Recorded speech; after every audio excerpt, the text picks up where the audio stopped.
Good morning mga kasari and welcome back to my YouTube channel. This is AJim. For today's vlog is manggo-grocery lang pa tayo ng konti. Tapos mamimili din po tayo ng aking frozen food. Pasensya na po kayo sa background ko kasi may kapitbahay na nagkakaraoke. So ipakita ko lang po sa inyo ang laman ng aking freezer. Empty na po siya. So kailangan po nating lumabas today kasi sayang din po yung naghanap sa akin ng mga frozen food pati ng manok. So ayan po, ang natira na lang po is 3 sisig. Tapos 1 kilo ng hotdog. Tapos meron pa naman ditong natira. So, empty na po siya kahit po yellow, wala pong natira. Hindi rin po ako gumawa ng yellow kasi naubusan din po ako ng plastic para sa aking yellow. So, ito na po yung aking lagayan. Nandito pa sa loob yung aking mga eco bag kasi bawal po dito yung mga plastic. Ayun mga kasari, as you can see, masama pa rin po ang panahon dito. Pero buti na lang po is hindi po maulan. Pero umaambon po siya. So, keep on watching mga kasari. Ayun mga kasari, namamayong po ako. Ayan, feeling maganda. Para kahit papaano hindi po tayo maulanan. So, lalabas na po ako dito sa bundok.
Dito kami sa MBC Market.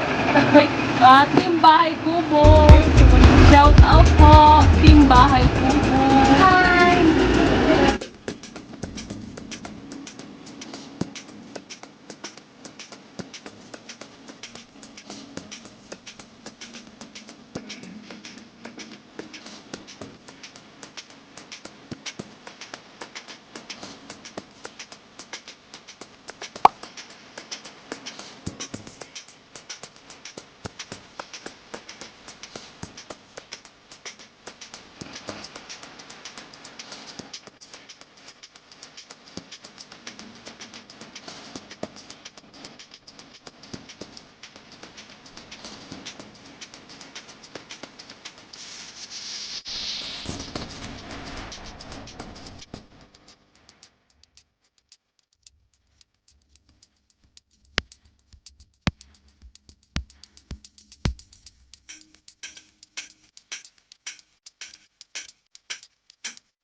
miss.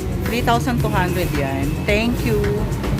Wait ko na lang ha. Iniwan ko kasi yung cellphone ko. Okay na. So, tapos na po tayo nakabili ng frozen, pati ng manok. Nakapagpa-load na rin pa ako sa load wallet ko. So, uwi na lang. Hindi ako nakabili ng tinapay dahil nagsara na sila sa sama ng panahon. So, uwi na ako mga kasari. Hello mga kasari, andito na ulit ako sa bahay. So, ito na po yung napamili kong frozen food. Ito po yung Longa Dog. 1 kilo lang po ang binili ko. Tapos meron po tayo ditong salami. Tapos longganisa. At yung pinakailalim po mga kasari is yung 2 kilong hotdog lang. So, ito po. Ang nabayaran po natin dito is 960. Tapos meron din po ako ditong 1.5 na cooking oil. 120 po yan. Medyo bumaba po ngayon yung ating mantika. Tapos ito naman po, bumili ako ng konting grocery. Kaso lang hindi ko na po nakuhanan kasi maraming tao sa grocery. Tapos dito naman po sa isang maliit na eco bag na to, ito po yung binili kong 6 na kilong manok. So, nagbayad po tayo niyan ng 1,060 pesos. So, ayan po, kailangan na po natin ilagay yan sa ating freezer para hindi po siya masira at mabulok.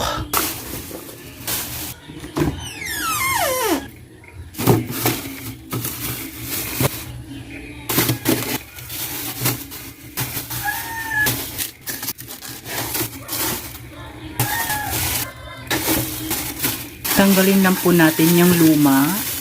Pasok natin yung bagong bili. Tapos yung luma ilagay po natin sa bungad para yan po yung unang mabenta.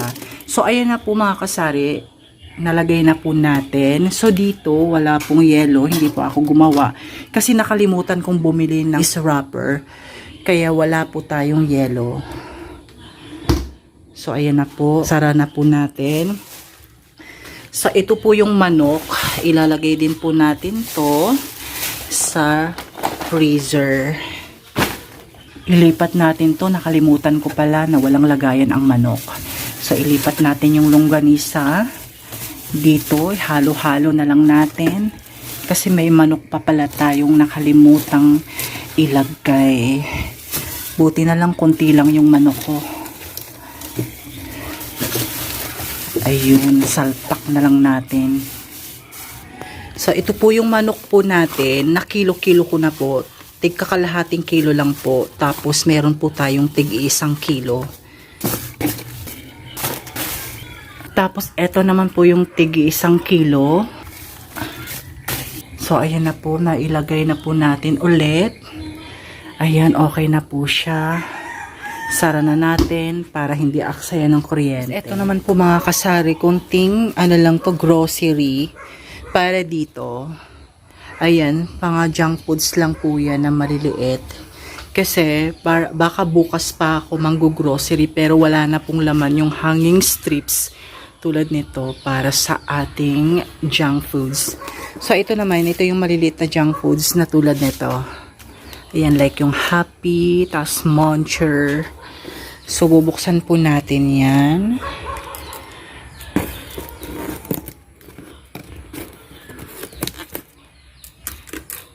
So, ayan. Ito yung mabuhay, cornflakes, yum shot. Pinakailalim nito is yung mga Richies. Ayan po mga kasari. Tapos, meron po tayo ditong candy na Fruitus. Tapos, meron din po tayo ditong konting British White. Tapos, Copico Blanca. Para hindi lang po tayo maubusan. So, i-display ko yan dito. Sa empty na to, wala pong laman.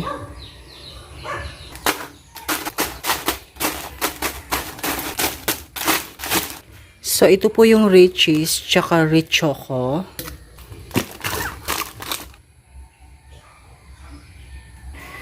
Ayun, nakapagpa-load na rin po ako mga kasari ng Smart Load Wallet. Tapos hindi po ako nakabili ng tinapay kasi nagsara po yung bilihan ng half day lang daw po sila. Gawa nga po, hindi maganda yung panahon.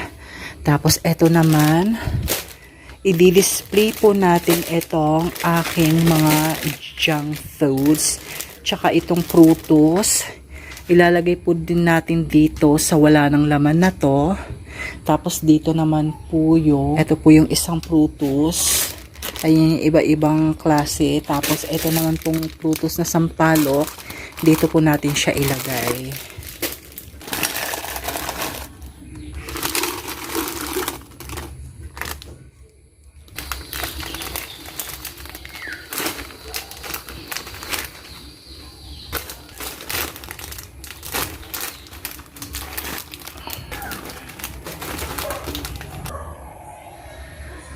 Running out lang po yung pinamili natin today.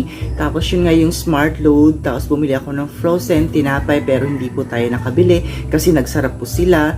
Share ko lang po yung aking mga idea. Nagre-rely din po ako sa aking mga customer kung ano po yung pangangailangan nila. So like for example, naghanap po sila ng manok, naghanap sila ng mga frozen food. Iti-take note ko po yan para matandaan ko kung ano po ang pangangailangan ng mga customer natin. May idea po tayo kung ano po talaga yung mga kailangan po nating bilhin dito sa ating sari-sari store para sa dagdag kita na po. Like dati wala pa akong load, may naghahanap po ng load, so tinitake note ko na po yan. Tapos nag-observe po ako kung gaano karami ang naghahanap ng load. So far naman po marami pong naghahanap, kaya nagka-idea po ako, business na rin po ako ng smart load. Tapos dumating din yung panahon na may naghahanap na rin po sa akin ng frozen food, like yung hotdog, yan, like yung mga sweet ham, ayun. So tinitake note ko po yan. Tapos nag-observe po tayo ulit kung marami po naghahanap ng frozen food. So far, dumadami rin po yung naghahanap, kaya bumili na rin po ako, dagdag kita na rin po yun dito sa ating maliit na sari-sari store. Tapos may naghahanap na po ng tinapay. Kailangan lang po talaga nating makinig. Tapos kailangan po nating mag-take note. Yun lang po yung tips na maibibigay ko po sa inyo. So ayun po, sa mga nakaka-relate po, comment down below. Sa mga kasari ko po dyan, comment down below po kayo kung yun din po ang idea nyo para madagdagan po yung mga paninda natin sa ating maliit na sari-sari store. So that's all for today's vlog mga kasari. I'll see you on my next vlog. Have a nice day and thank you for watching.